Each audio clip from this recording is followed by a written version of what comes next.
kwa Mungu umeandaa vema kwa Bwana. Asante kwa kuwa Mungu uko mahali hapa Bwana. Maana ulisema kwamba walipo wawili watatu wamekusanyika kwa ajili ya jina lako, wewe uko katikati yao. Uko mahali hapa Bwana. Umeanza na wewe uendelee nasi na ukahitimishe nasi Bwana. Naam, na sifa na utukufu vitaendelea kukurudia, maana peke yako umestahili. Ni katika jina la Yesu Kristo, jina lipitalo majina yote, tumeomba na kuamini na kushukuru. Amen. Amen.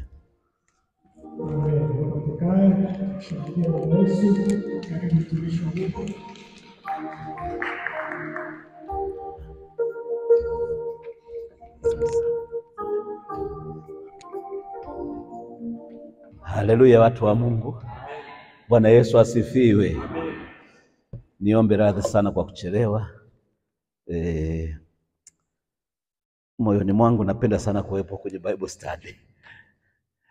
Kini nilikuwa na huduma hapo St. James. Kwa hiyo ibada zilikuwa 3.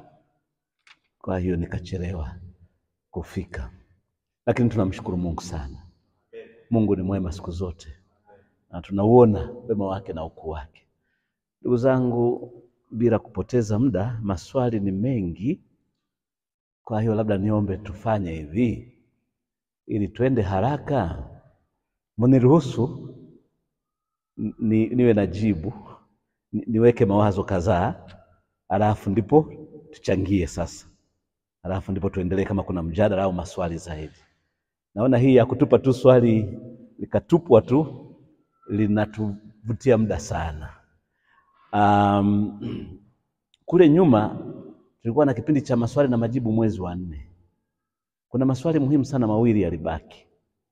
Nadhani nitayagusa kwa kifupi, alafu tutachangia, alafu tutaenda kwenye haya maswali ya leo sasa. Maswali yaliyobaki siku ile ya tarehe 13 mwezi wa 4, la kwanza lilikuwa Mwanzo sura ya 1 mstari wa 27. Kuna uumbaji wa mtu mwanaume na mwanamke. Je, Mwanzo sura ya 2 mstari wa 21 mpaka 23 ni uumbaji upi tena? Kwa kifupi sana niweke mawazo kadhaa. Uumbaji ni mmoja. Yaani hakuna uumbaji aina mbili. Uumbaji ni mmoja tu, ambao tunauona katika hiyo sura ya 1 ya Mwanzo na sura ya 2. Ni kweli ukisoma kwa haraka unaweza kuwa na mambo kadhaa, na tukienda kitheolojia hapo tunaweza kuleta mawazo ya kupotea. Niseme wazi, mimi taaluma yangu ni Biblia. Mawazo ya kitheolojia wao wanasema sura ya 1 na ya 2 imetokana na uhariri. Wanasema kwa sababu tunajua vitabu vya Torati sisi tunasema viliandikwa na Musa. Wao wana mijadala yao mingi tu na nadharia nyingi sana, wala hatuwezi kuzipitia. Na wataalamu wameandika vitabu volumes na volumes kuhusu huo uumbaji, sura ya 1 na sura ya 2. Lakini nizungumze kama msomaji wa Biblia. Ukisoma sura ya 1, mimi naweza kusema kuna mambo ni kama yamewekwa katika ile summary, yamefupishwa. Ukienda sura ya 2 ni kama yamefafanuliwa zaidi, tena kama kwa kurudia na kunyumbulisha na kuongeza zaidi. Nirudie nikaze. Uumbaji ni huu mmoja, kwa sababu Mungu aliyeumba ni huyo, ni mmoja. Tuna viumbe vinatajwa pale. Kwa hiyo naweza kukaza kabisa hapo. Na niseme hivi, nimalizie kwa kusema kila andiko lafaa kwa mafundisho, kwa sababu lina pumzi ya Mungu, kama tunavyoona katika Timotheo wa 2 sura ya 3 mstari wa 16. Kwa hiyo unaweza ukashangaa sana ukienda sura ya 1, utashangaa Mungu anavyokufunulia siri ya uumbaji, jinsi alivyoumba kwa kutamka. Na sisi tunasema amri ya kwanza kabisa ipo hapo sura ya 1. Ukianzia hapo mstari wa 3 kwenda chini, unakuta Mungu anaiambia nchi izae, hiyo ni amri. Alafu na ndege wa angani na samaki wazae, hiyo ni amri. Anakuja kule chini mstari wa 27 28, ndipo anambarikia mwanadamu na kumwamuru naye akazae. Kwa hiyo muumbaji ni mmoja, uumbaji ni mmoja. Hakuumba mara mbili, hatuoni kitu hicho. Na ukisoma vizuri utaona ni kama ni mfululizo, ni muendelezo. Sio kwamba sura ya kwanza inapingana na sura ya pili, havipingani. Kuna muafaka kabisa. Ila kama inavyotajwa katika Agano Jipya pia huwezi ukazuia mafunuo ya Roho Mtakatifu. Unaposoma au maongozi ya Roho Mtakatifu. Unaposoma sura ya kwanza kuna vitu utafunuliwa pale, utajifunza, utaelewa zaidi. Kwa sababu kwa mfano pale mwanaume akaumbwa. Lakini ukija sura ya pili ni kama ubavu unachomolewa. Alafu mwanamke anatengenezwa. Katika masomo yote mawili kuna kitu cha kujifunza. Haijawekwa pale, hiyo sio nadharia. Ni neno la Mungu. Kuna kitu unaweza kujifunza habari za mwanaume kuumbwa kwanza, alafu mwanamke. Kuna kitu cha kujifunza kuhusu mwanamke kuchomolewa kwenye ubavu wa mwanaume.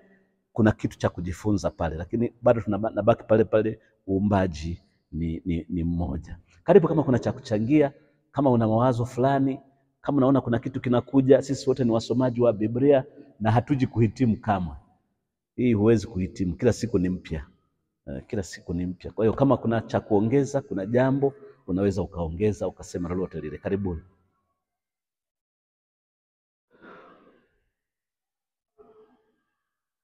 Ukimya huu unanifanya nisonge mbele. Na nina sifa moja, nijiweke wazi, huwa ninaambiwa hata kwenye vikao ni kama huwa naburuza vikao. Nina speed, huwa naangalia muda. Mimi naishi kwa kuangalia muda. Kwa hiyo mkiona nakwenda mbio, mniambie hebu twende polepole hapa. Ndugu, unanyosha pale. Ndivyo nilivyo, hata kula mezani nakula haraka. Ende pale. Karibu ndugu. Amen.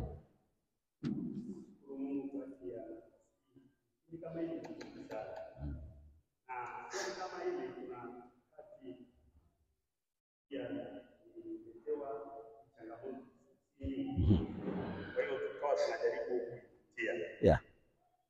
Iangalia sura ya kwanza. Ndiyo. Na ya pili. Tachukua kama mfano kwa tunajenga hili jengo. Tulitolewa picha. Kwa hiyo tukaliona jengo kwa kwenye picha. Ndiyo. Alafu yule msomaji wa picha anamwachia mjenzi. Yeah. Na mtu anataka nini picha, anatueleza jengo likiwa kwenye picha. Alafu Bwana Yesu asifiwe. Amen. Sasa ukiishia kwenye maelezo ya jengo likiwa kwenye picha, utakuwa umeliona jengo, umeona milango, umeona madirisha na paa. Kwa hiyo utakwenda ukijua umeona jengo jumla. Atakuja mwingine atachukua picha wakati jengo linaanza kufanyika. Na yeye ataandika taarifa wakati fundi anaanza, alichimba msingi, alipochimba msingi akafanya nini. Hao watu wote ukiwaangalia utasema wako sawa. Lakini huyu ambaye anaona ikifanyika anakuwa yuko sahihi kwa sababu yeye anatueleza ilivyofanyika. Sura ya kwanza tulipochanganua sana tukaona kama ni kama jengo likiwa kwenye picha. Huyu anaelezea kwa ujumla kwa sababu tulipata shida.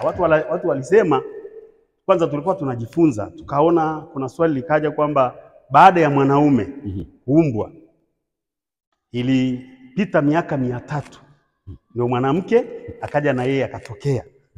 Lakini katokea kwamba Mungu aliumba kwa siku moja, aliwaumba hawa watu wote. Kwa mtu anasishika ule mstari mwanamke na mwanaume Mungu aliwaumba. Na watu wanachukulia kwamba kwa sababu aya ya kwanza imeanza basi ndio ya kwanza na ndio ya pili. Hawataki kuenda mbele zaidi. Lakini ukienda mlango wa pili unaona sasa Mungu anapoanza kuifanya kazi. Alafu unakuta pale kwamba nchi haikuwa hata na udongo, kwa hiyo umande ulitokea. Umande ulipotokea ukatokea udongo. Na katika ule udongo ndio mwanaume sasa akatengenezwa. Baada ya kutengenezwa Mungu akampulizia pumzi, ikawa nafsi hai. Kwa hiyo tayari hii inaongeza tu ile sura ya kwanza ama inafuta ile sura ya kwanza, inakuonyesha picha halisi ilipoanza. Sasa kwa sababu Mungu ndiye aliyemuumba huyu mwanaume, na alimpulizia pumzi yake, na ndani yake akaja akatoa ubavu. Tunasoma kwa aya ya pili, utaona mpaka kinachotendeka. Kuna sababu ya kukubaliana na aya ya pili kwamba hiki kilichofanyika kutoka hiki cha kwanza kikatoa cha pili kimetoka kwenye uumbaji wa nani? Kwenye uumbaji wa Mungu. Bwana Yesu apewe sifa. Bwana asifiwe. Amen. Kwa hiyo huyu wa aya ya kwanza akisema mwanaume na mwanamke Mungu aliwaumba, anaonyesha kwamba, kwa mfano, injinia huyu aliyejenga jengo ndiye aliyepaua pia. Huu wote ni uumbaji wa Mungu, lakini tukitafuta ni wapi huyu mtu wa pili amepuliziwa pumzi? Hakuna tena. Kwa hiyo huyu mtu wa pili ametokana na mtu wa kwanza, na ile nguvu ya kwanza ya Mungu ina uwezo wa kutoa mtu wa pili na kuendelea kama vizazi ambavyo vinaendelea hata sasa. Kwa hiyo maswali ambayo yamekaa technique, tunahitaji pia kusoma na kujiendeleza na kuona ili tuweze kujibu maswali. Pia kuna tatizo kubwa tunalo. Tunakubali kumezeshwa vitu. Yaani kuna mtu jana anaongea naye anasema mchungaji wako kile alichokufundisha unapaswa tu kukiamini kwa sababu mchungaji kasema.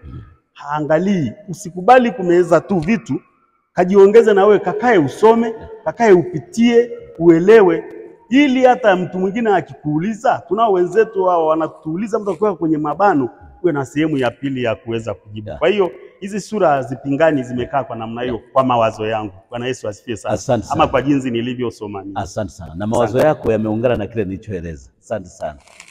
Kuna wazo jingine zaidi, vinginevyo tusonge mbele. Kweli maswali ni mengi. Haya ni kiporo tu. Hebu tumalizie kiporo cha pili. Hata hivyo, hata tukienda mbele, ukiona kuna jambo kule nyuma, uwe huru kusema chochote. Okay. Swali la pili lilikuwa linasema hivi. Waibrania sura ya 13 mstari wa 4 inasema ndoa na iheshimiwe na watu wote na malazi yawe safi. Nini tafsiri harisi ya neno hili? Nimejaribu kuweka mambo machache hapa. Kwa kweli jibu lipo ndani ya somo lenyewe hilo. Ukisoma hiyo Waibrania sura ya 13 mstari huo wa 4, jibu lipo hapo ndani. Yaani anasema kitu cha muhimu labda ni malazi yawe safi. Hebu tusome, hebu mmoja asome hiyo 13 mstari wa 4. Hebu tusome hapo. Ni muhimu tusome. Yeah. Ndiyo. Jibu lipo hapo.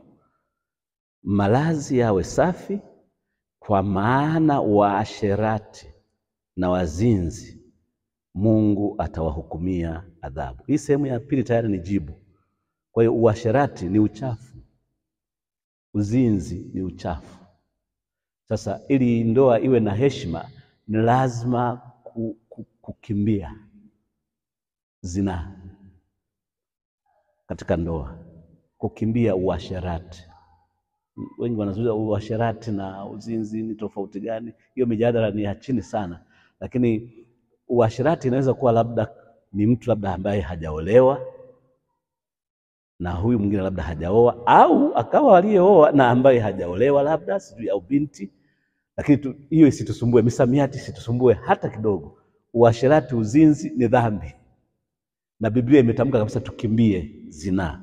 Kwa hiyo ili malazi yawe safi, ni muhimu sana tujue ya kwamba kinachozungumzwa hapo hasa ni kwamba maisha ya wanandoa yawe ya kuiheshimu ndoa. Hapa nizungumze tu hata kama tu mchanganyiko na vijana na nini, lakini niseme tendo la ndoa linaruhusiwa kwenye ndoa tu basi.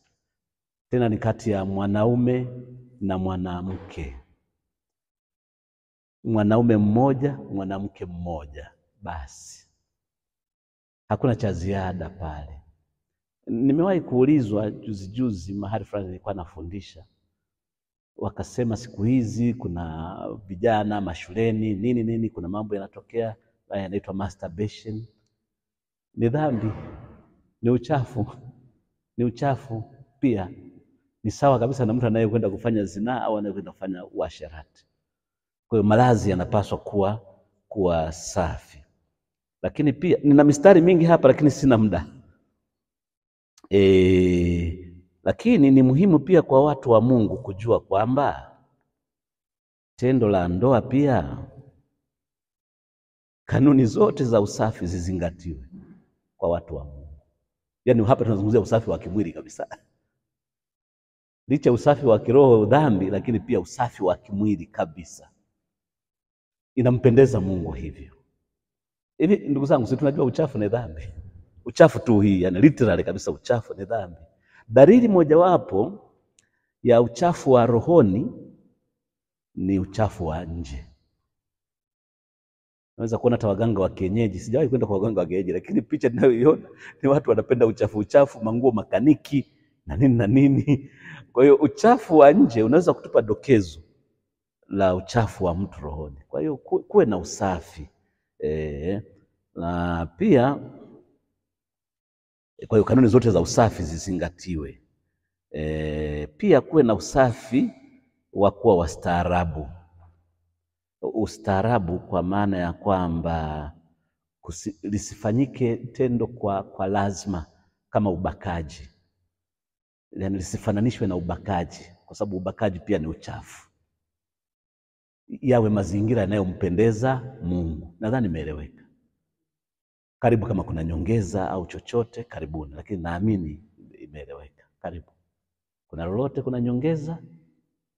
Kama hamna, naamini kwamba mmesema amina, imeeleweka, somo limeeleweka. Mungu awabariki. Basi tusonge mbele. Tumemaliza yale maswali tuliyotoka nayo mwezi wa 4. Sasa twende ya wakati huu sasa, mwezi huu wa 6. Tuna maswali kadhaa, ni mengi. Kama nilivyoandika huko ni sawa, nadhani yako kama 6 na mengine yana AB.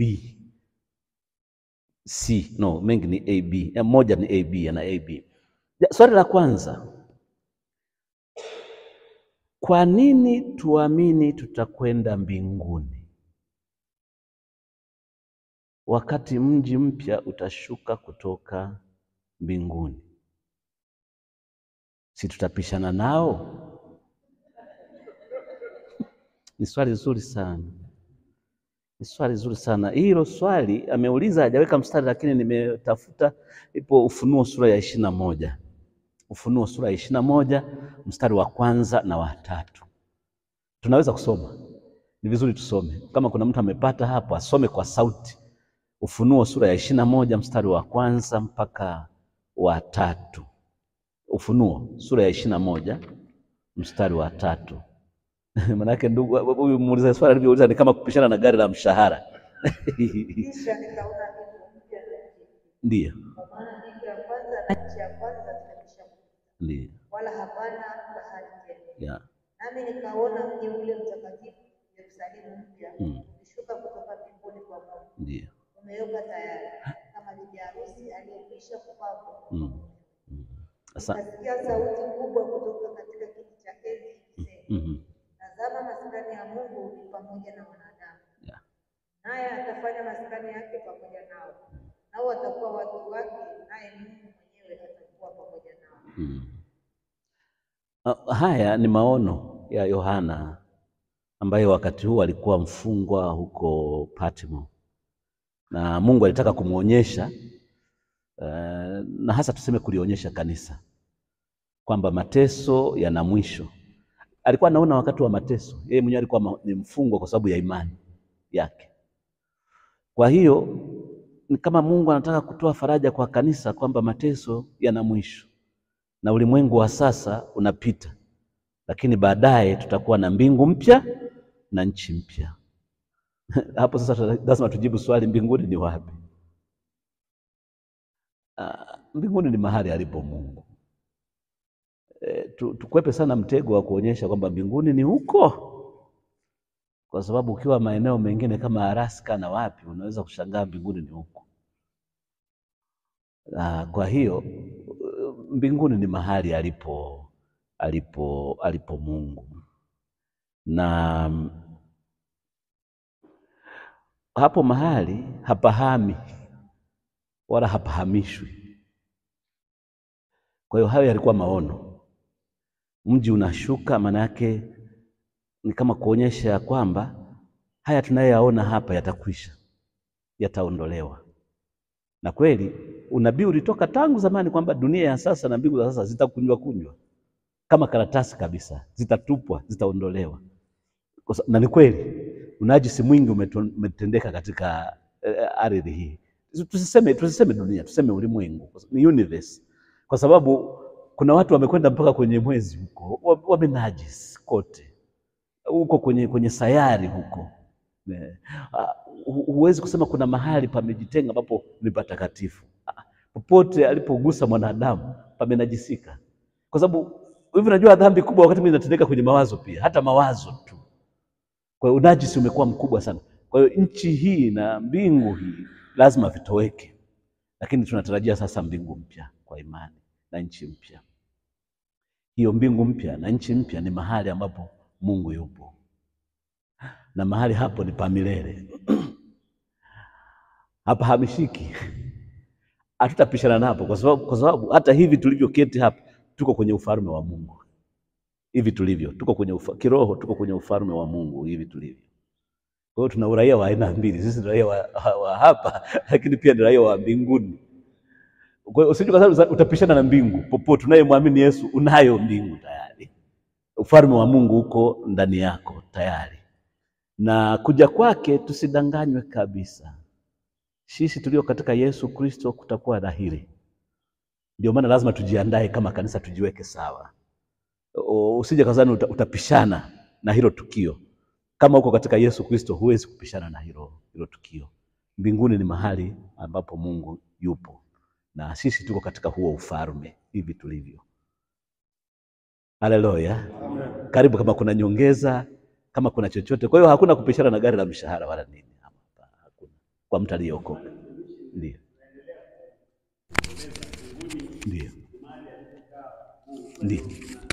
Swali linaongeza tena ambako ni wapi? Kwa sababu mtu kimuuliza mbinguni, anasema mbinguni ni juu. Kuna mtu nimesikia akisema mbinguni ni juu ya mawingu. Ndio.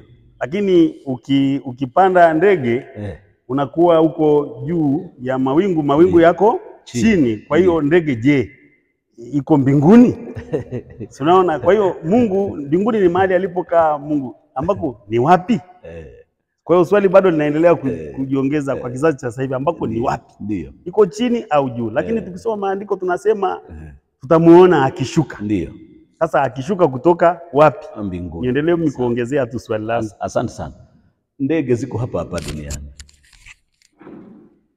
Yaani hata zingekuwa jet ziko hapa.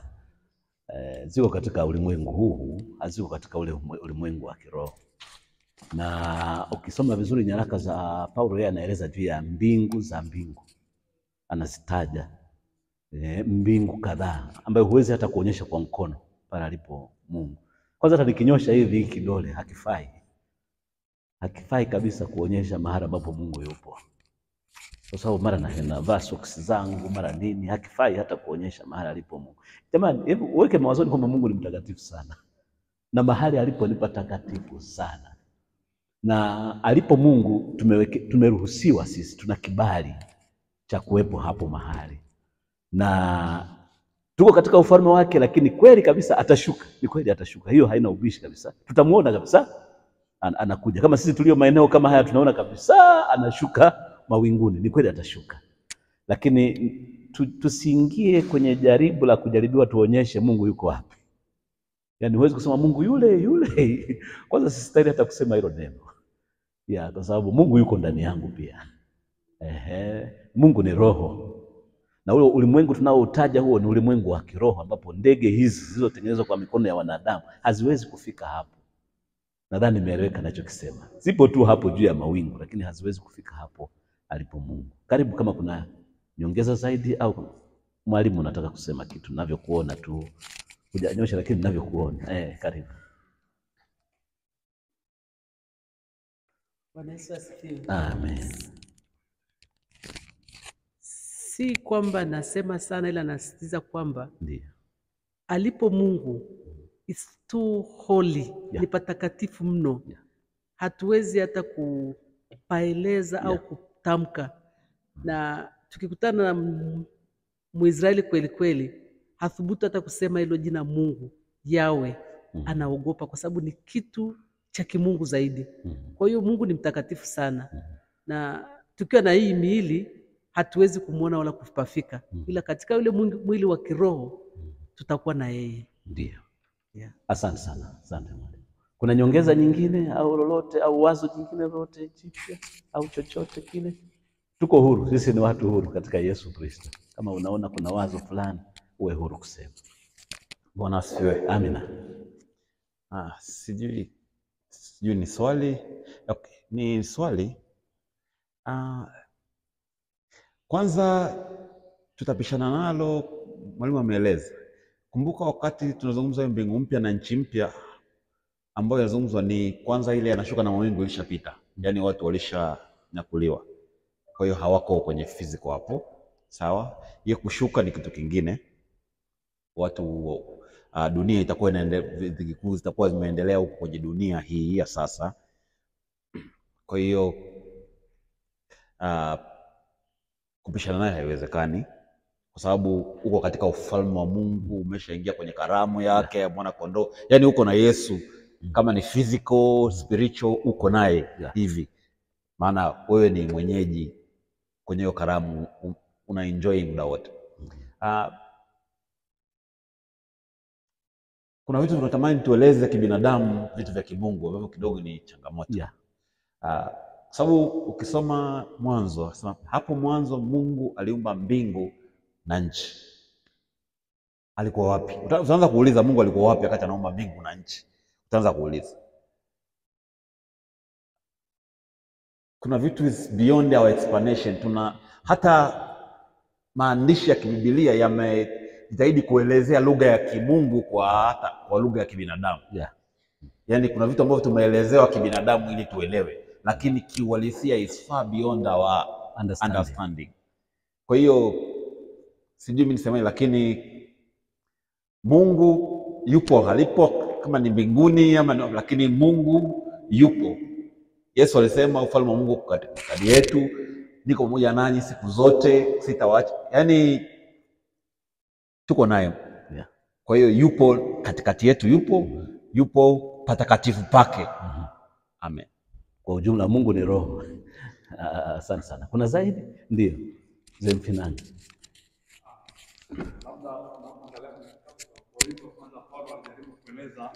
Juu ya habari ya Korinto kwanza mlango wa pili mstari wa 13 na wa 14, akasema, nayo twayanena si kwa maneno yanayofundishwa kwa hekima ya kibinadamu, bali yanayofundishwa na Roho, tukiyafasiri mambo ya rohoni kwa maneno ya rohoni.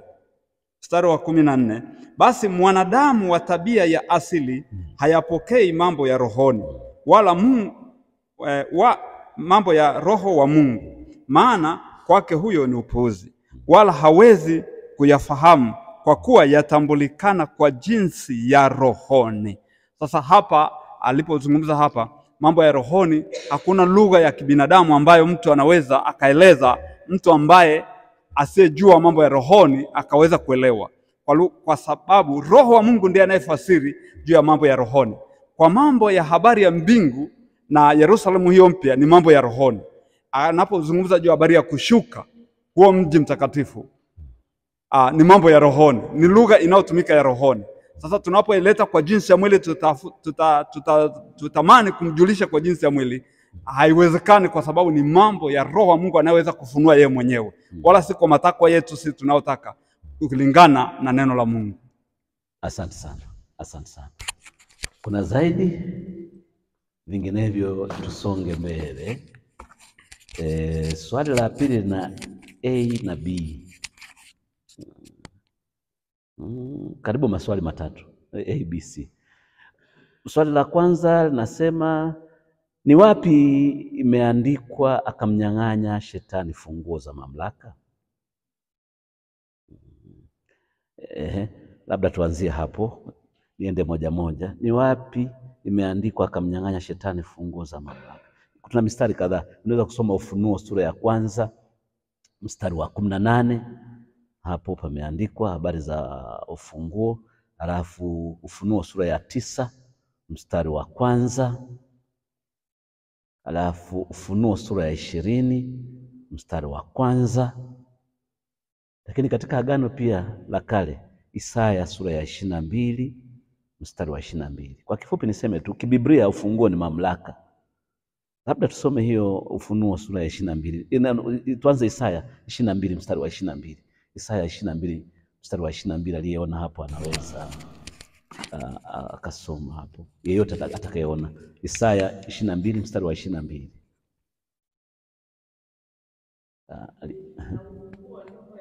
Ndio. Sorry. Na ufunguo wa nyumba ya Daudi Yeah. nitauweka begani mwake. Ndio. Yeye atafungua wala hapana atakayefunga, Ndio. naye atafunga wala hapana atakayefungua. Hapo inaonyesha mamlaka. Yeah. Ana mamlaka ambayo wala hakuna anayeweza kunyang'anya. Lakini twende sasa Ufunuo sura ya 1 mstari wa 18, ambapo ndipo inapotuonyesha kabisa ya kwamba Yesu ana funguo za mauti na kuzimu. Ufunuo sura ya 1 mstari wa 18. Na aliye hai nami nalikuwa nimekufa, na tazama ni hai hata milele na milele, nami ninazo funguo za mauti na za kuzimu. Ndio, amepewa hizo funguo. Na mahali pengine malaika ndio wanaotajwa kuhusika na hizo funguo. Hiyo ni Ufunuo sura ya 9 mstari wa 1, sio lazima tusome, na Ufunuo sura ya 20 mstari wa 1. Lakini ufunguo ni alama ya mamlaka. Kabla tulipokuwa wenye dhambi, Shetani alikuwa na mamlaka nasi, na hasa mamlaka yake hasa ilitokana na kwamba kwa kuwa tumetenda dhambi na mshahara wa dhambi ni mauti, na lazima tuende mautini. Maana yake mauti ni kinyume cha uzima wa milele. Lakini Yesu Kristo alipokuja ametufungua, ametuweka huru. Na katika Injili imeelezwa kabisa kwamba akashuka kuzimu, halafu ni kama akahubiri Injili kule, na alipofufuka ni kama mili fulani ilifufuka pia pamoja naye. Sasa aliwezaje kuwafungua wale bila kumnyang'anya huyu? Na mahali pengine anasema kama mtu ana mamlaka, ana nguvu. Katika Injili anasema kama mtu ana mamlaka na nguvu, lazima uende umfunge kwanza, alafu ndipo unaweza ukamnyang'anya sasa ile mamlaka yake. Lazima afungwe kwanza. Kwa hiyo tunaamini ya kwamba Yesu Kristo ndiye amepewa hiyo mamlaka. Sasa ameivunja mauti, badala ya mauti ametupa uzima wa milele. Karibu kama kuna nyongeza kabla tujaenda kwenye B na C, kama kuna nyongeza au chochote hapo. Vinginevyo naweza kuunganisha na B na C ili kama unataka kusema ndugu, nimekuona. Karibu. Ndio. Hiyo mamlaka kwa mfano huyu hapa ni Daniel. Ndio. Na mimi hapa ni Yusto. Ndio. Mimi nimeokoka alafu mratibu hajaokoka. Ndio. Je, hiyo mamlaka anaweza kaitumia? Asante. Hapa tunazungumzia mamlaka ya kuvunja nguvu za mauti. Sio mambo ya kiuongozi tu huwa hapa dunia. Ile mamlaka ambayo imevunja mauti, badala ya mauti imefungua uzima. Sasa watu wanaweza kuingia kwenye, yaani ni kama watu walikuwa wanaelekea wote kwenda mautini. Sasa ni kama ule mlango umefungwa, umevunjwa au umefungwa, ila mlango mpya sasa wa uzima umefunguliwa. Kwa hiyo mwenye mamlaka ya kufanya hivyo ni Yesu Kristo tu, aliyekufa msalabani kwa ajili ya wanadamu. Mwanadamu hawezi. Yaani hatuwezi kulinganisha kabisa na uongozi wa viongozi wetu wa hapa. Ndio. Mwenye mamlaka ni Yesu Kristo tu. Kuna jambo zaidi hapo? Karibu, pale nyuma, karibu.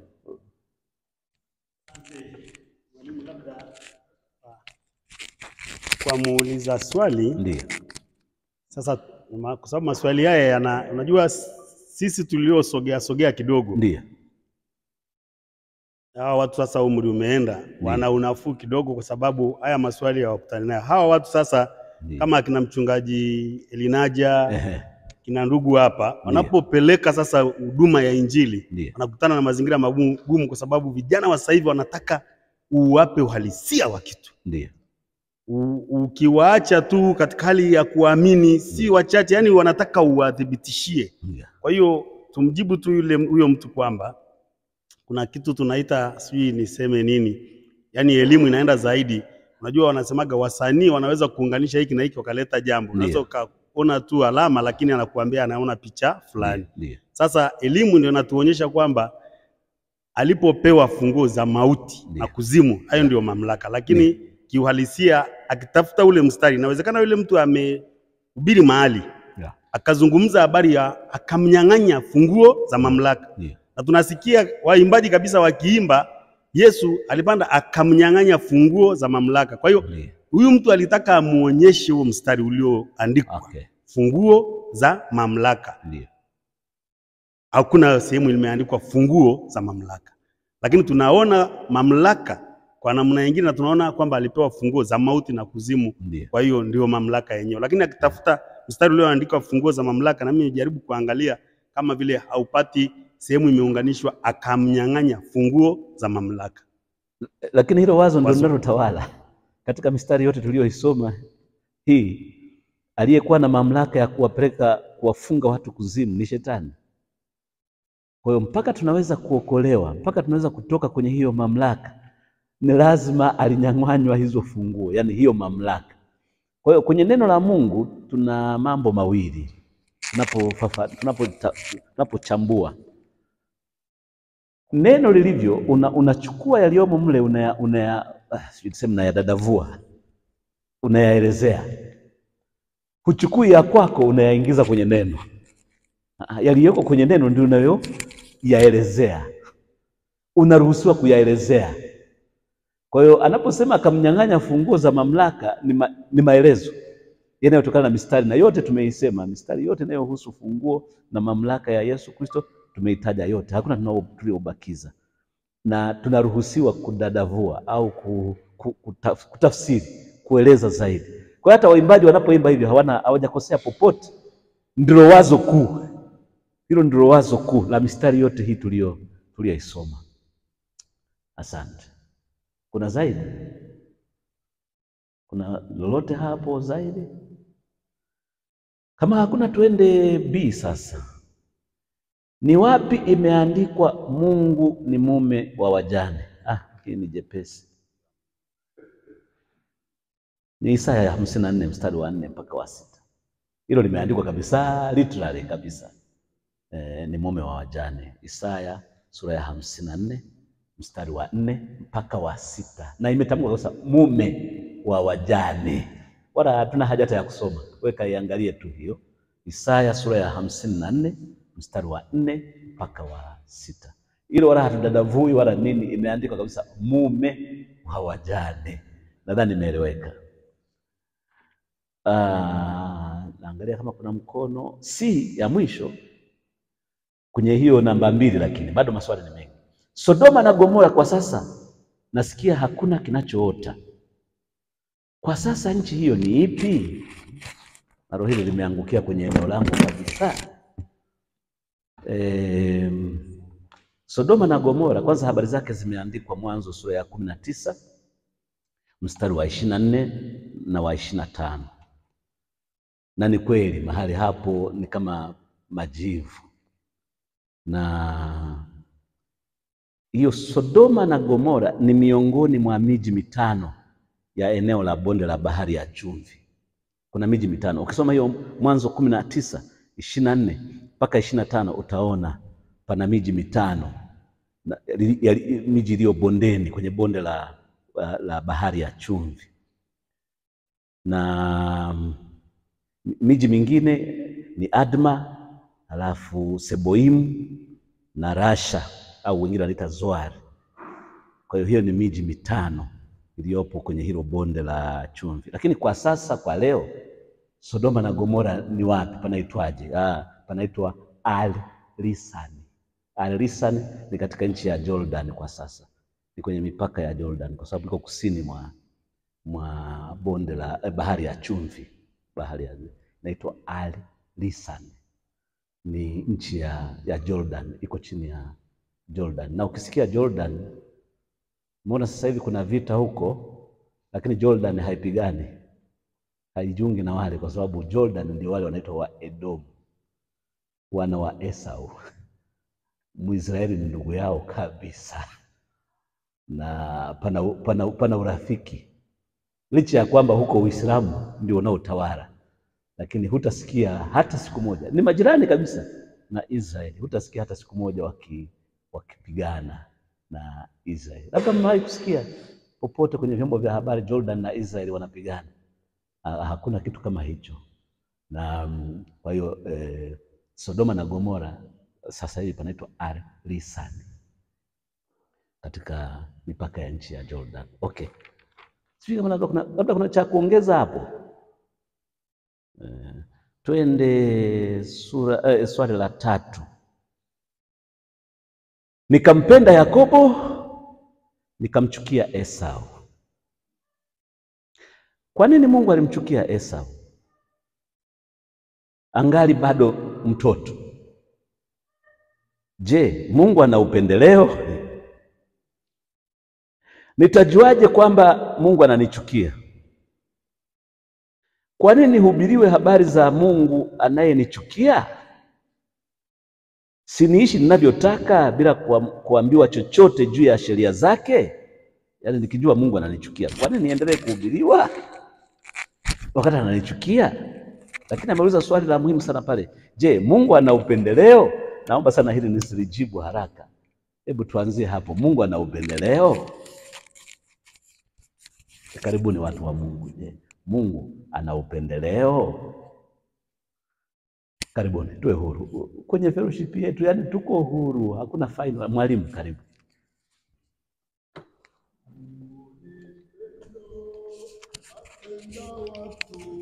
Mungu hana upendeleo. Mungu hana upendeleo. Mungu hana upendeleo. Mungu hana upendeleo. Mungu hana upendeleo. Kuna mwenye wazo tofauti au nyongeza au nini? Mwalimu amenyoka moja kwa moja. Mwenyekiti. Nyongeza iko kwenye Matendo ya Mitume sura ya 10. Wakati Petro amekwenda kwa Kornelio, alipoona wamenyaza Roho Mtakatifu, sasa nimejua Mungu hana upendeleo. Imeandikwa mbele ndio Mungu hana upendeleo. Ndiyo, asante sana. Asante Maweli. Samahani mwalimu. Ndiyo. Naomba nitazame tofauti na wengine. Ndiyo. Kuna watu wanaamini predestined. Kwamba predestination. Kwamba yani kuna mtu ambaye ameshaumbiwa moto kabisa. Na kwa sababu wanaamini hivyo, kwa namna hiyo anaweza akasema Mungu ana upendeleo. Na ukisoma wale waliowajua tangu asili au waliwachagua au wakawahesabia haki au wakawatukuza, ukiangalia mtu akisimama kama hivyo na convince, anaweza akasema Mungu ana upendeleo, kwa sababu kuna watu waliwajua mwanzoni tangu asili au akashawachagua. Kwa hiyo kama kuna Mungu ameshawajua watu wanaowachagua, sasa mimi na gani ya kuokoka? Kama alishanichagua si nitaokoka? Kwa hiyo katika hizo nadharia za namna hiyo zinaweza zikaleta huo mtazamo kwamba je, Mungu ana upendeleo au Mungu ana upendeleo. Hiyo ndo nadharia za watu ambazo wanafikiri hivyo. Lakini kama alivyosema, kwangu Mungu hana upendeleo. Kwako Mungu hana upendeleo. Kwa hiyo umeungana. Kwa hiyo sote tumeungana. Mama pale nyuma. Amen. Ndiyo. Kama nitakuwa nachangia mada au nitakuwa naenda kinyume na mada, lakini kuna mtu Yesu alimponya, alikuwa ni kipofu. Petro akamuuliza, kwa nini huyu amezaliwa kipofu? Ni mama yake alifanya kosa au ni yeye alikosea? Yesu akamjibu kwamba kuna mambo mengine yanafanyika ili kusudi la Mungu litimie. Na pia kuna vitu vingi kwenye Biblia ambavyo Mungu amefanya ili kuprove his existence. Hebu rudia tena. Ili sema hiyo sema. Ili kuprove his existence, yani uwepo wake. Kwa uwepo wake. Mfano, wana wa Israeli walipokuwa jangwani, Mungu aliwazungusha miaka 40 sehemu moja. Kwa sababu ya vile ambavyo walikuwa wana behave. Kwa hiyo mimi sidhani kama Mungu ana upendeleo, lakini sijaisoma popote kwenye Biblia, ila ni kwenye imani yangu na kwenye kukua, maana mwenyewe nimeshakuwa na hiyo ukakasi. Nahisi kuna vitu Mungu anafanya ili kuonyesha kwamba yeye ni Mungu kwa binadamu, kama vile ni kama kutukumbushia au kutufanya sisi tutamani kuendelea kumjua au kutengeneza uhusiano mzuri na yeye. Amina. Asante sana. Karibu.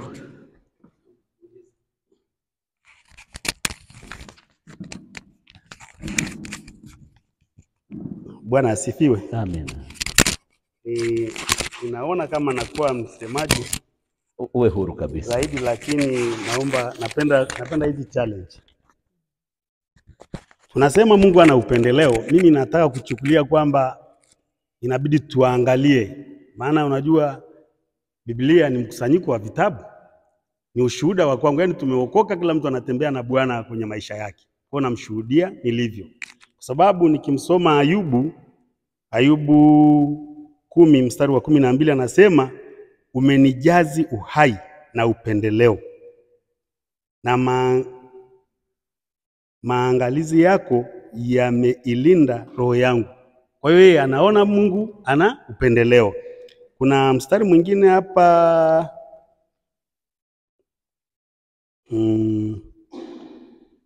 Mithali nafikiri 12:2 anasema, mtu mwema atapata upendeleo kwa Bwana.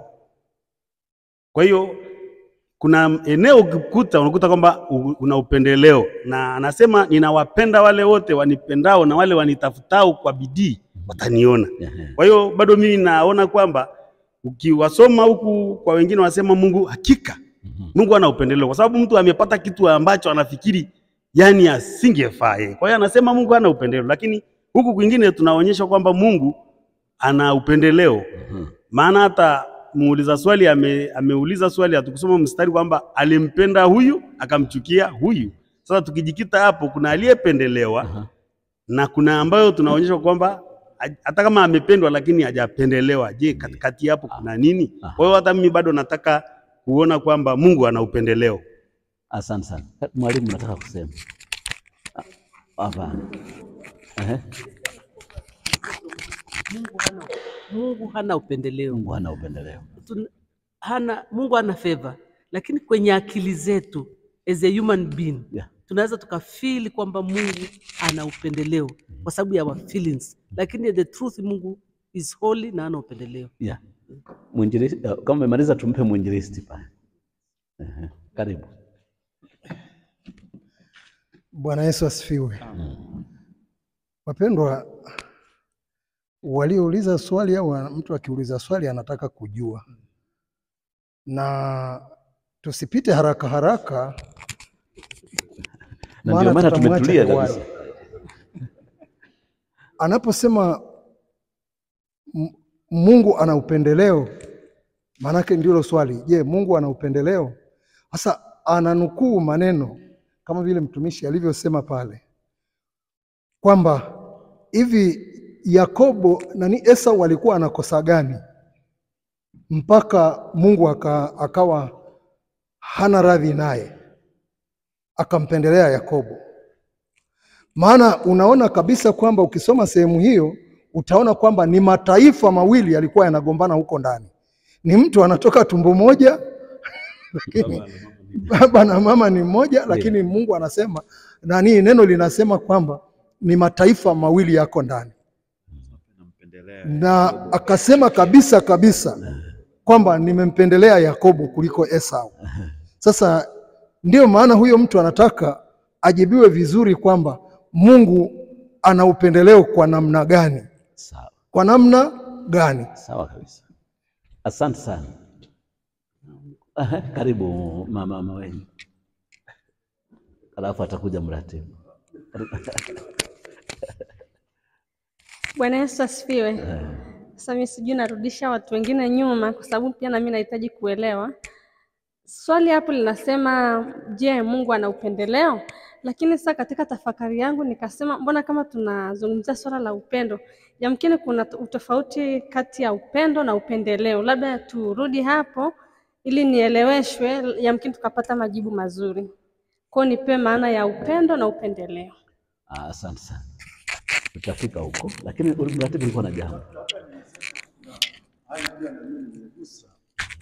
Wanasema kwamba watu wangu watakula watashiba, yaani kuna baraka ambazo Mungu ameweka kwa watu wake, lakini wengine watakuwa na njaa tu.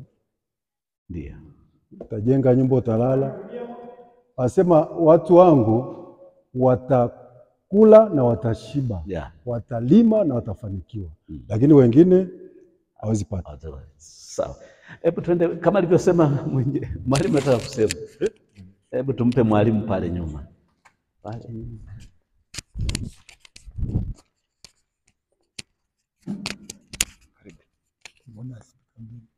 Hii kwa ajili ya kurekodi ingia kwa. Bwana Yesu asifiwe. Amen.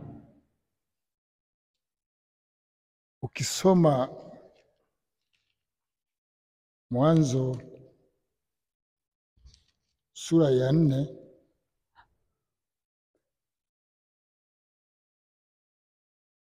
unaona kwamba kuna watoto wawili, kuna Habili na Kaini,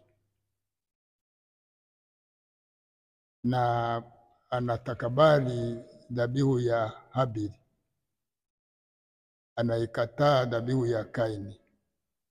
Lakini kabla ya kuikataa anamwambia Kaini, mbona umekunjamana uso? Kwa sababu iko dhambi,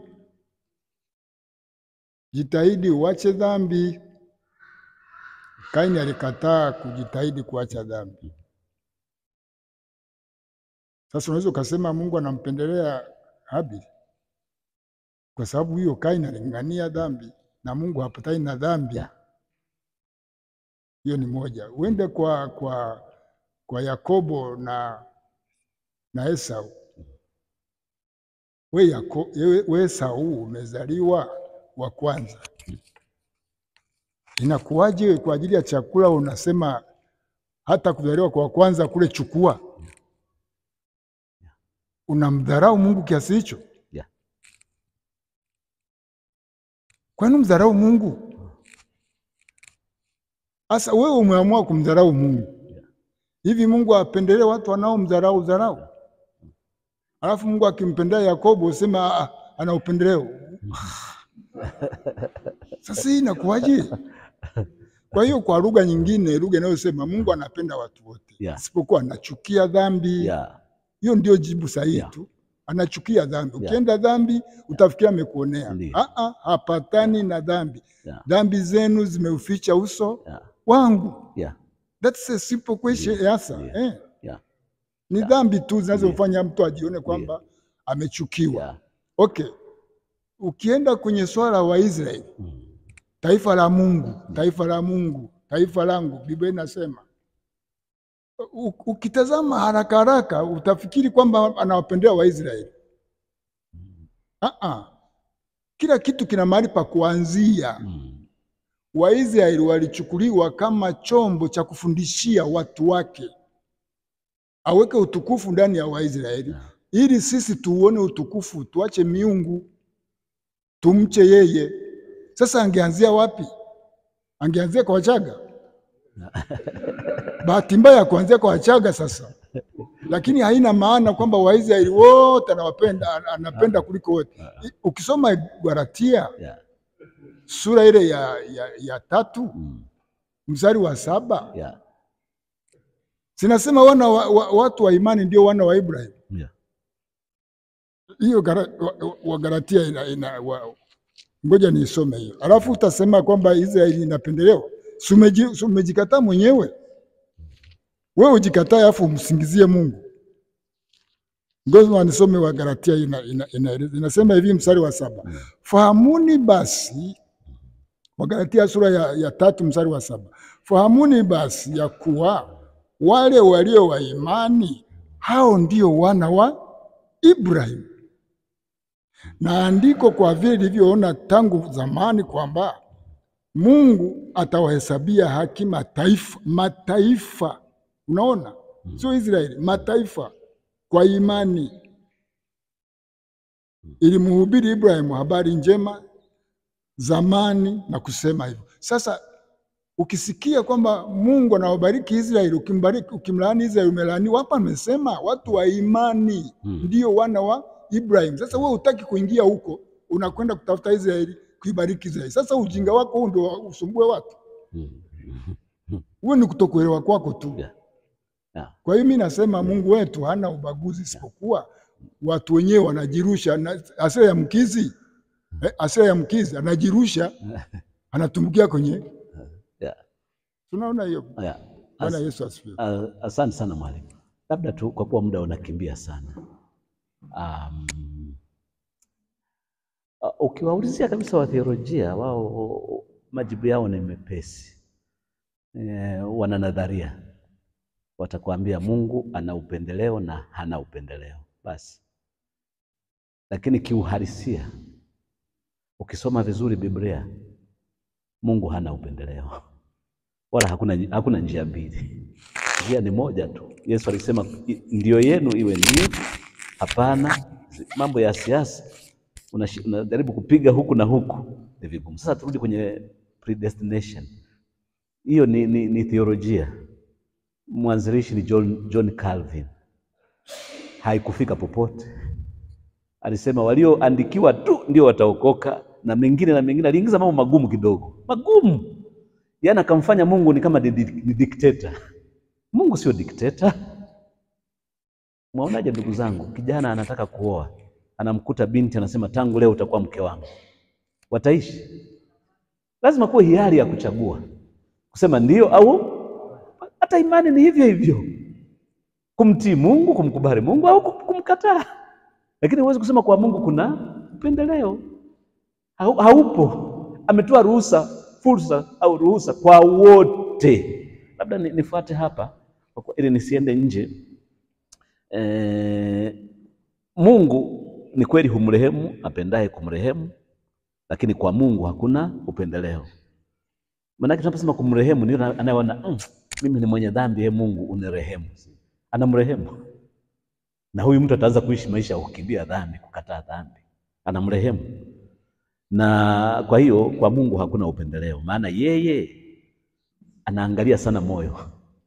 Mnakumbuka kule kwa Samueli wa kwanza sura ya 16 mstari wa 7, hatutasoma.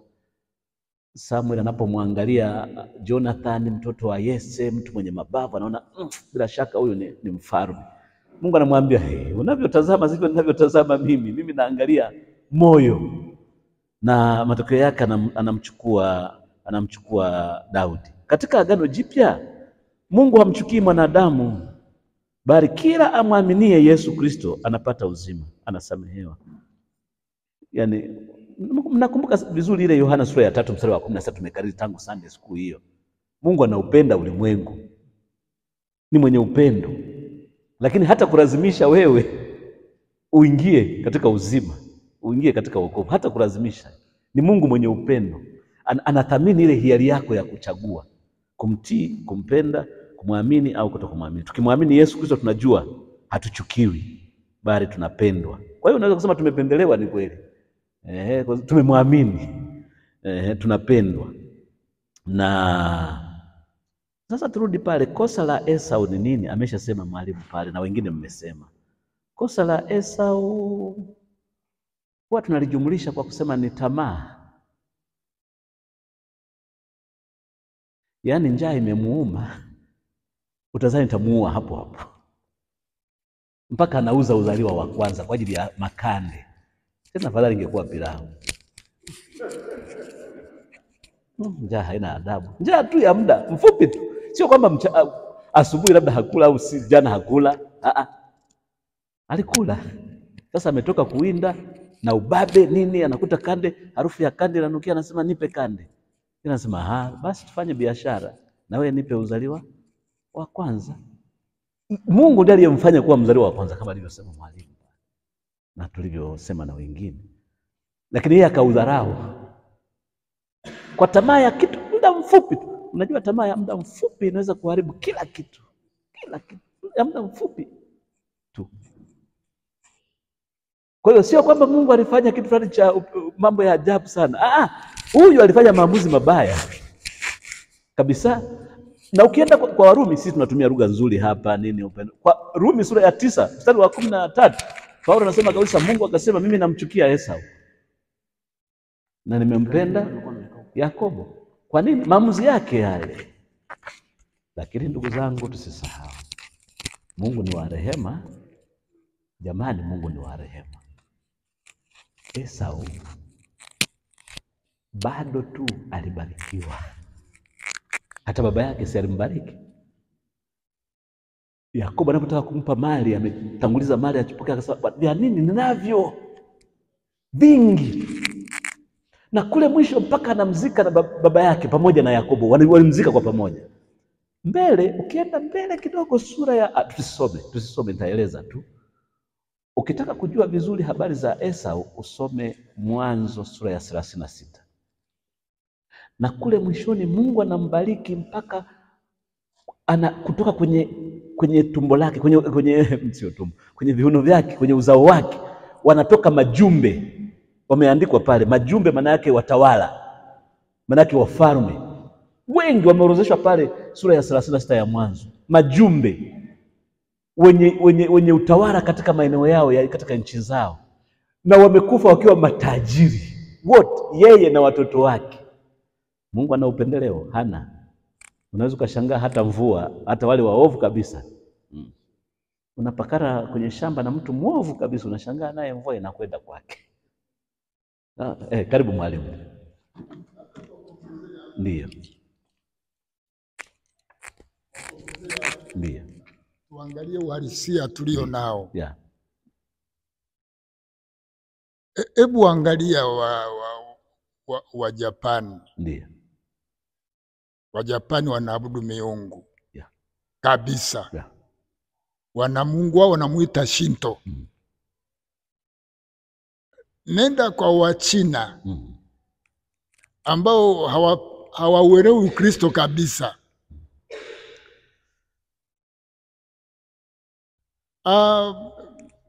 Na makabila mengine, mataifa mengine. Yeah. Alafu angalia maendeleo yao. Yeah. Angalia jinsi walivyo. Korea Kaskazini, Korea Kusini, Yeah. Bangladeshi. Angalia jinsi wanavyoishi maisha ya juu. Hivi hao watu au maisha hayo mazuri hiyo wanapewa na shetani? Unajua kuna vitu vingine Mungu ameviweka, mimi nasemaga ameweka baraka kwa watu wake. Yeah. Wote. Yeah. Baraka zimemwagwa, ndio maana mvua inanyesha, wanavuna, sasa alafu ametupa akili tuzitumie. Sasa kama hamtaki kutumia akili, unabaki Mungu akupendelee? Hapana. Kwa hiyo watu wote wamepewa neema hiyo kwa juhudi walizopewa na vitu vyote duniani. Kwa hiyo inaonekana Mungu anapenda watu, isipokuwa sasa wameitwa hao wateule hawa wapeleke neno la Mungu, wamwabudu yeye, lakini kuwapenda na wapenda. Na ndio maana wanatujengea barabara. Yeah. Jamani, anapenda wote kabisa. Bwana asifiwe. Amen. Asante sana mwalimu. Mniwe radhi, simu yangu imezima, kwa hiyo mnitahadharishe muda ukifika. Sijui ni mwenye utanitahadharisha, sivyo? Asante mwalimu. Bwana asifiwe. Unasema mimi nilikuwa nauliza kwanza kunitahadharisha. Sawa, nitakutahadharisha, lakini asante sana, karibu. Nimeona niwaze kama wale wapendwa waliokuwa wanawaza mwanzo. Tukiwa hapo kwenye fellowship, sawa, ni rahisi kuelezana Mungu hana upendeleo. Chukua ni kijana huko nje, sawa, hawa Gen Z, tunasema Gen Z, sawa, kijana amekutana naye anakuambia Mungu ana upendeleo. Ni rahisi kuelezana kutokea kwenye ameuza uzao na nini. From the beginning, yani mtu akikwambia pale mwanzoni kabisa, Mungu, Isaka akamlilia Mungu kwa sababu ya mkewe. Mungu akasikia kilio chake. Aliposikia kilio chake, akapata shida wakati wa ujauzito, ndipo akaenda kuuliza kwa Bwana. Maana alifika sehemu akasema ya kwamba kama ujauzito wenyewe ndo hii, yafaa nini? ndipo alipoambiwa kwamba ni kwa sababu ya mataifa mawili. Ni Mungu anasema mataifa mawili yanagombana na mkubwa atatawaliwa na mdogo. Dhambi ya Esau iko wapi hapo? Wako tumboni. Je, Esau alimtenda Mungu? Aliuza uzao wake, aliuza chakula tumboni, alimtenda Mungu dhambi tumboni? Tumbo moja, kama ni mbegu ni moja, baba ni mmoja, mama mmoja, kama tuseme wameokoka ni wapendwa wote. Hapo tatizo liko wapi? Jibu kijana, usijibu wapendwa kama ambao wameokoka kama sisi. Tuliwaza hivyo. Yaani Mawenya, unachowaza unadhani Mungu anaangalia kama tunavyoangalia sisi wanadamu. Ndio maana mahali pengine Biblia inasema Yesu ni yeye yule jana, leo na hata. Yeye ana uwezo wa kuona hata ya kesho kutwa. Hata moyo wako utakavyofanya maamuzi kesho. Ana uwezo. Hata hilo la tamaa hiyo ya makande aliliona hata kabla. Ila hawezi, yeye sio dikteta, hawezi kukuzuia. Amekupa hiari ya kuchagua. Kwa hiyo anaona kule ambako sisi hatujafika. Yeye anaangalia sana moyo. Na kwa kuangalia moyo anaweza kusema, lakini si kwa udikteta. Lakini anaweza kusema, huyu pale mbele atafanya maamuzi ambayo ni kinyume, ni tofauti. Anajua yote, ndio maana anaitwa Mungu. Anajua yote. Ya jana anayajua, ya leo anayajua, ya kesho. Sisi tuko hapa hatujua hata ya nyumbani kwetu, lakini yeye anajua yaliyoko kule. Anayajua yote. Lakini bado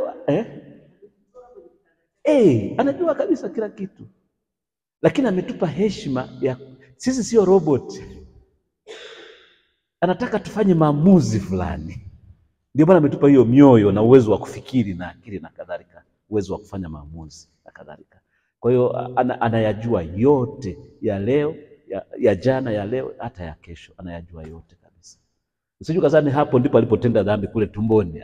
Aliyaona kule mbele. Ndio maana hata manabii wakatokea ili Mungu ayafunue anayoyaona kule mbele, awaonye watu kabla. Lakini bado tubaki pale pale. Mungu sio kwamba alimchukia moja kwa moja, yani kabisa hakumbariki hata kidogo. No, aliishi vizuri, maisha mazuri kabisa. Lakini ameuza haki ya uzaliwa wa kwanza. Tena kwa hiari, sio kwa kulazimishwa. Unataka kusema? Umeshaisha. Muda umeshaisha tayari. Asante sana. Sasa nisome tu tafadhali, alafu tutayatafakari. Yamebaki leo tumekimbia ingalau. Kwa hiyo tumkumbushe tu haya, hata huyu anayesema nitajueje kwamba Mungu ananichukia? Hakuchukii. Anakupenda tu. Upendo wa Mungu ni mkuu sana. Ni kufanya maamuzi ya busara tu, kusimama upande wa Mungu. La nne, nini maana ya usilitaje bure jina la Bwana Mungu wako? Ni kwa namna gani mtu aweza kulitaja bure jina la Mungu? Hii ni amri ya 3 pale Kutoka sura ya 20 mstari wa 17, inawahimiza watu wanaoishi kwa imani waliheshimu jina la Mungu. Na hapa tunazungumza jina la Mungu. Wenzetu jina Yahwe lina heshima kubwa sana. Na limeandikwa kwa herufi kubwa kuonyesha kwamba huyo ndiye Mungu mmoja pekee na hakuna aliye kama yeye. Hivyo jina lake lisitajwe hovyo. Litajwe tu linapostahili kutajwa, si vinginevyo. Kuna watu nashangaa tu ameteleza kidogo tu Yesu na Maria. Yaani mahali unapoona kwanza hapa si pa jina la Mungu, lakini unakuta mtu ametaja tu. Jina la Mungu ni takatifu. Ukuu wake uko katika jina lake. Kwa hiyo jina lake liheshimiwe. Yaani jina la Mungu sijui tulifananisha na nini? Kibinadamu tunaweza kulifananisha na jina la baba la kwanza. Makabila mengi, mimi mtoto siwezi kutaja jina la baba yangu la kwanza. Wewe fulani John, haiwezekani. Ni la heshima yake. Ndio la kwake hasa. Sio la ukoo. Yule supreme being, yule Mungu mkuu, Mungu wa kweli, huyo Mungu mmoja, jina lake litajwe mahali panapostahili. Kwa hiyo tukitaja tu hivi, nadhani hii haitahesabiwa kwamba ni sawa kwetu. Lakini tunalitaja pale ambapo linatakiwa litajwe. tunaruhusiwa kulitaja pale inapotakiwa kutaja. Namba 5, mke wa Kaini alitoka wapi iwapo Adamu na Hawa ndio watu wa kwanza na wakabaki na mtoto mmoja tu? Watheolojia wana nadharia nyingi sana hapo. Mnisamehe mimi nijibu tu kibiblia. Ukisoma Mwanzo sura ya 5 mstari wa 1 mpaka wa 5 pana majibu ya hilo swali. Hiyo tusome. Hata kama tumechelewa basi hata tukiishia hapo. Mwanzo sura ya 5 mstari wa 1 mpaka wa 5. Ebu tusome hapo. Mwanzo sura ya 5 mstari wa 1 mpaka wa 5. Pana majibu hapo. Ila nadharia ni nyingi sana. Lakini hebu tusome hiyo Mwanzo. Tuwe kama wasomaji wa Biblia, tusiwe kama wanaoamini nadharia za kidunia zinazotokana na fikra za wanadamu. Sisi tufuate Biblia inasema nini. Mwanzo sura ya 5 mstari wa 1 mpaka wa 5.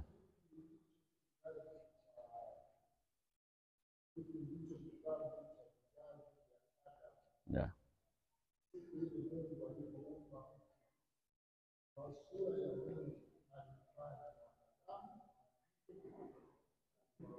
Yeah.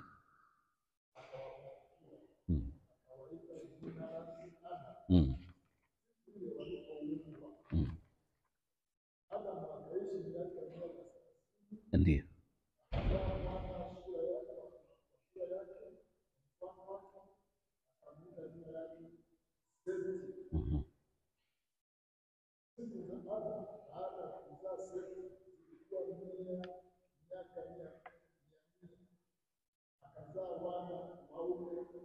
Akazaa wana waume na wake.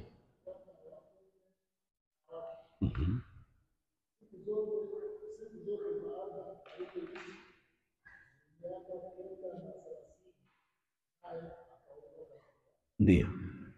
Asante mwalimu, hata tukifika hapo.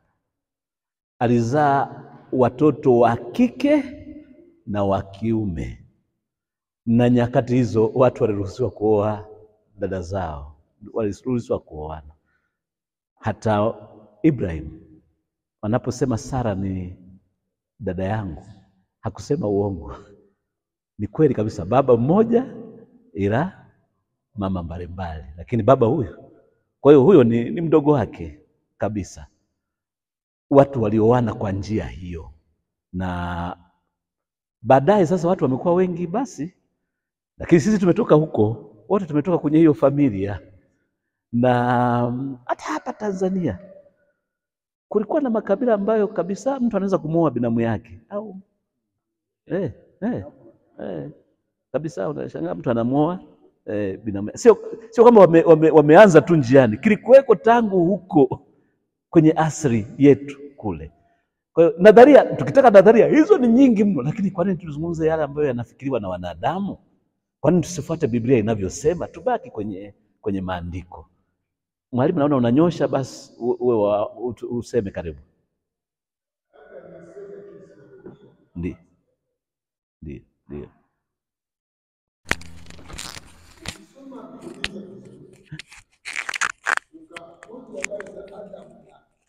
Eva, utapata maswali mengi. Ndiyo. Ilikuwaje? Ndiyo. Hivi ndio mtu wa kwanza huyu au? Maana unakuta kuna huko mbele utakuta kwamba kuna wengine wamechipukia sio wapi. Mimi niseme hivi. Ndiyo. Theolojia nasema hivi. Yeah. Haya maandiko yamewekwa ili kuweka mwanzo wa uelewa. Kuweka mwanzo wa uelewa kwa obviously kulikuwa na mwanzo. Kwa hiyo Musa alipewa message hiyo ili kuweka mwanzo wa uelewa, wanadamu wapate kuelewa kwamba Mungu ndiye muumbaji. Sasa ndio maana kuna mahali maandiko yanasema mambo mengine ambayo hayana majibu yaache, ni ya Bwana. Kwa hiyo mimi naamini kwamba Adam na Eva walichukuliwa kama sample ya uumbaji wa Mungu. Lakini haiondoi maana kwamba walikuwepo watu. Walikuwepo watu.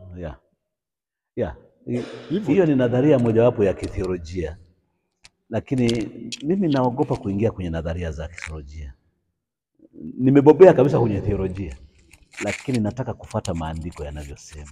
Natamani kufuata hivyo maandiko yanavyosema, ila nadharia ni nyingi sana na zinafurahisha, yani zinaburudisha akili, kuzisikiliza ni tamu sana, lakini hebu tusimame tu kufuata neno la Mungu linavyo sema. La mwisho kabisa nimalizie hapo, mtu ameuliza hapa, nini maana ya neno chetezo na taratibu za kutumia zikoje? Agano la Kale, katika Agano la Kale na wenzetu wanaotumia sasa, kwa nini wengine hatutumii na mbadala wake ni nini? Sitaki kuingia kwenye mambo hayo ya kimadhehebu. Wapo wanaotumia, wapo ambao hawatumii. Mimi nijibu tu kijumla, kibiblia tu. Chetezo ni chombo cha kuwekea uvumba. Tunaweza kuona habari zake katika Walawi sura ya 10 mstari wa 1, sura ya 16 mstari wa 12, alafu Hesabu sura ya 16:46, na kule kwa manabii Ezekieli naye ametaja habari za chetezo sura ya 8 mstari wa 11. Uvumba ni alama, yani za simbo, ni alama ya maombi, ni alama ya maombi.